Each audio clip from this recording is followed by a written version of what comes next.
Bismillahirrahmanirrahim. Assalamualaikum warahmatullahi wabarakatuh. Bertemu lagi teman-teman dengan kami channel Bertani dan Peternak TV. Tani tidak boleh malas dan jangan pernah malas bertani. Baik teman-teman, ya alhamdulillah ya, sekitar 3 hari ini ya, hujan alhamdulillah stabil, terus kemudian berdampak pada naiknya debit air dalam tanah. Makanya hari ini sudah terendam ya. Untuk sebagian sawah dan di parit ya teman-teman, itu sudah mengalir deras untuk airnya. Makanya ketika kita mau menaikkan air di sawah itu sudah sangat memungkinkan bisa ya. Kalau dirasa air sudah bisa naik ya teman-teman, seperti biasa ya, penebaran bibit dilakukan ya. Hampir semua petani di sini sudah mulai menebar ya. Ada yang sudah umur 3 hari, ada yang sudah umur 4 hari, ada yang baru tebar kemarin, dan kami ya menebar di hari ini ya. Biasanya teman-teman, sebelum ditebar ya, yang perlu kita siapkan adalah ember ya, terus kemudian bibit yang sudah direndam selama semalaman, terus kemudian letakkan di dalam kandi setiap 5 jam sampai 6 jam sekali kita siram ya. Terus kemudian sampai dia berkecambah ya, nanti bisa kita lihat ya. Terus kemudian kita jangan lupa kita siapkan kohe ya. Kohe itu nanti kita tebar di pematang yang sudah kita buat ya, di tempat pembibitan. Kohe ini kami menggunakan kohe kambing ya, supaya apa? Supaya yang pertama, nutrisi dalam tanah untuk pertumbuhan bibit itu bisa tercukupi sehingga bibit bisa tumbuh dengan baik ya. Yang pertama. Yang kedua, ditebar pupuk kandang ini supaya nanti akar itu tetap bertahan di atas, dia nggak kekurangan nutrisi sehingga dia mencari nutrisi terlalu dalam di tanah. Makanya ketika nanti kita daut ya, kalau bahasa sini, atau kita cabuti ketika mau kita tanam, itu akar nggak banyak yang putus ya, sehingga apa, ketika nanti ditanam bibit akan segera ngelilir ya, akan segera tumbuh sesuai dengan yang semestinya ya.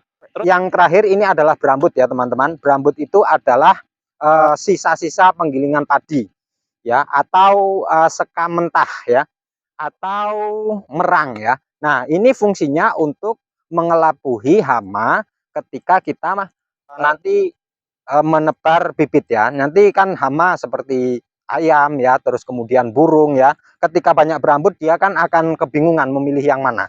Nah, ini menggunakan berambut ya. Yang pertama itu. Yang kedua, berambut ini fungsinya untuk menutup akar ketika nanti tumbuh ya, bibit padi, akar tetap berada di atas ya, supaya apa, ketika dicabut nanti akar tidak banyak yang putus, sehingga nanti pertumbuhan juga akan bagus ya. Baik, yang pertama perlu kita lakukan ya, seperti biasa semua petani mesti melakukan ini ya. Kita tebar kuhinya dulu ya teman-teman. Yang bagus kuhe apa? Sebetulnya yang bagus adalah kuhe ayam yang sudah terfermentasi ya. Kalau kami adanya kuhe kambing, makanya menggunakan kuhe kambing. Nggak perlu banyak-banyak ya teman-teman untuk kuhe kambing, itu cukup yang penting rata saja ya. Kalau terlalu banyak justru nanti malah panas ya, bahaya ya. Nah, ini yang penting cukup diratakan saja ya. Yang penting semua terkena.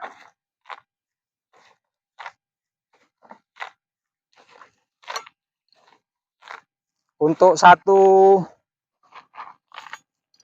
bedengan ya teman-teman, ini sekitar 1 sampai dengan 2 ember saja, nggak usah terlalu tebal ya. Kalau terlalu tebal justru malah nanti agak bahaya ya, terlalu panas dia. Sementara ya teman-teman, untuk luas bedengan ini 10 meter kali 10 meter kurang lebih ya teman-teman, kita bagi ke dalam 4 bedengan ya teman-teman. Untuk bibit jumlah 5 kilo ya. Kenapa membutuhkan tempat yang luas? Karena memang kalau kita terlalu rapat nanti bibit akan kurang pencahayaan sehingga pertumbuhannya kurang ya. Jadi kalau kita bibitnya panjang ya, 10 meter persegi untuk bibit 5 kilo itu usia 18 hari kita sudah berani tanam ya. Bibit yang ada dalam bedengan ini rata-rata sudah beranak. Tapi kalau kita misalkan hanya 10 meter kali sekitar 5 meter ya, atau 2 bedengan misalkan, 2 bedengan. Ini nanti yang terjadi akan pencahayaannya kurang sehingga pertumbuhan bibit akan kurang maksimal ya. Makanya penting sekali ya untuk memperhatikan luas lahan untuk pembibitan ya.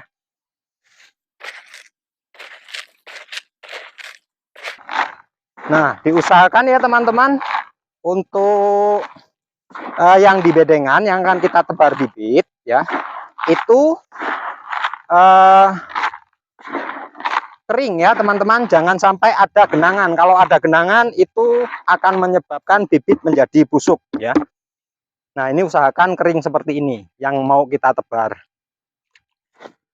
Nah, sementara ya teman-teman, untuk membuat bedengan seperti ini usahakan kita nyangkulnya jangan terlalu dalam ya. Usahakan hanya sekitar 5 cm saja, supaya apa? Supaya yang di dalam tetap keras, yang yang lunak itu hanya sekitar 5 cm. Supaya apa? Supaya nanti akar tetap di atas ya. Ketika kita ndaut nanti juga akan mempengaruhi mudahnya kita ketika nyabutin bibit nanti ketika mau ditanam ya.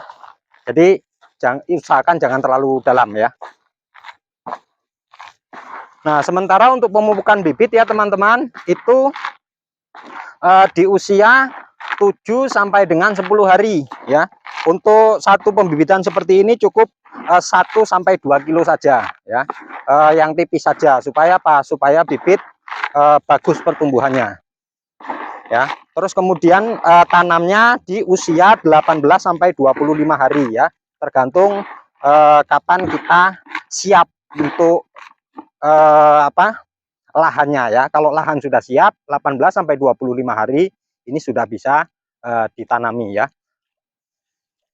Kalau kita rapat ya nanamnya itu biasanya di atas 25 hari baru berani tanam ya. Cuman kalau kita agak arang-arang ya untuk pembibitannya itu 18 sampai 25 hari, taruhlah 20 hari sudah betul-betul berani untuk ditanam ya.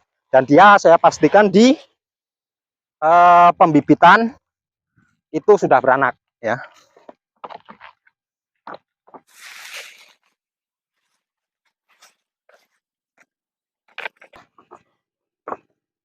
Nah teman-teman, keadaan bibit adalah seperti ini ya, sudah bercambah. Usahakan jangan terlalu panjang cambahnya supaya ketika kita tebar dia tidak dembleng ya. Nah ini varietasnya terserah ya mau menggunakan apa saja. Kalau saya ini bibit turunan ya, namanya Ciherang Bogor ya. Nah kita perhatikan di kerapatannya ya teman-teman, dikit-dikit saja. Nah ini bibit sekitar 5 kilo ya teman-teman, bersih. Setelah kita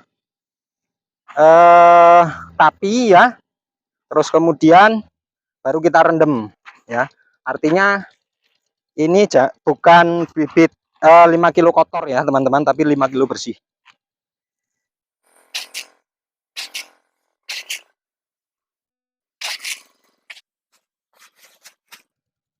Nah, pemberian berambut ini teman-teman ya, usahakan yang pertama jangan terlalu tebal ya. Ini saya biasanya menggunakan berambut seperti ini 2 tahap ya teman-teman.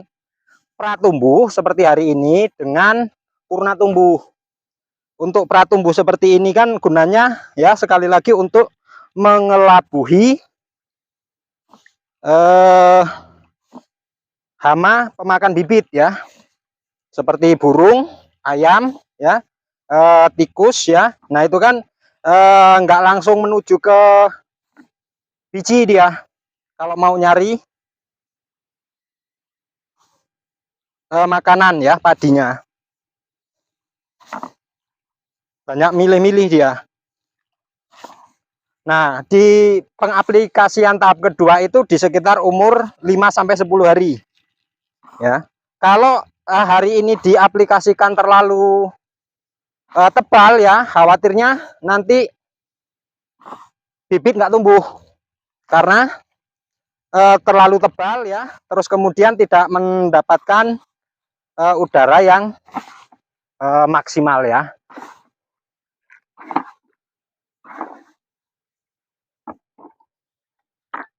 Baik ya teman-teman, cukup sekian review video kita hari ini. Tetap semangat, tetap kreatif, tetap inovatif, tetap ikuti channel kami, channel Bertani dan Beternak TV. Petani tidak boleh malas dan jangan pernah malas bertani. Akhirul kalam, billahi taufik wal hidayah. Assalamualaikum warahmatullahi wabarakatuh.